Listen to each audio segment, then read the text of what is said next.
शिरपूर शहरातील नियोजित हरे कृष्ण इस्कॉन मंदिराची बैठक सर्व मान्यवरांच्या उपस्थितीत पार पडली।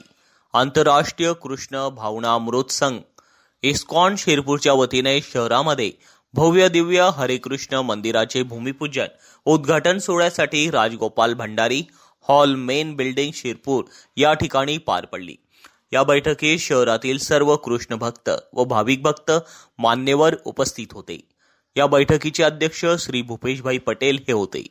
नाशिक इस्कॉन येथील ब्रह्मचारी श्री जानकीराम दास प्रभू यांची प्रमुख उपस्थिती होती। यावेळी श्री मोहन पाटील उर्फ मनुदादा, श्री आबा साळुंके, श्री कैलाशचंद्र अग्रवाल, श्री गोपाल भंडारी, श्री वासुदेव देवरे, श्री भूपेश अग्रवाल व रजनीश ब्रह्मभट आदी मान्यवर उपस्थित होते। सौ कृतीबेन पटेल, सौ कीर्तीबेन पटेल, श्री तुषार रंधे, श्री राजगोपाल भंडारी यांनी भ्रमणध्वनीवरून मंदिर निर्माण कार्यासाठी शुभेच्छा दिल्या। यावेळी बऱ्याच भाविक भक्तांनी मंदिर निर्माण कार्यासाठी देणगी दिली। या बैठकीला शहरातील सर्व भाविक भक्त राम भक्त आवर्जून उपस्थित होते।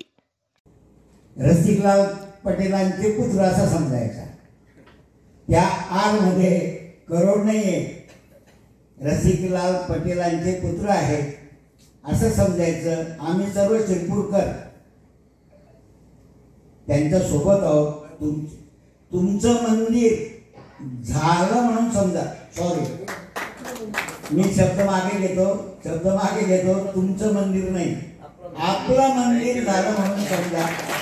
त्यांच्या वतीनं सांगतो, कदाचित आमचा खालीचा वाटा असेल, कोणाचा अधिक असेल, मी सर्व शिरपूरकरांच्या वतीनं असा या संस्कार शाळेला शुभेच्छा देतो आणि सर्वांना विनंती करतो की यांच्या बाजूला आपल्याला आंघोळी लावायची आहे। फक्त हा श्रीकृष्णाचा हे पेरण्यासाठी आम्ही भाई तुमच्या बरोबर आहोत। धन्यवाद।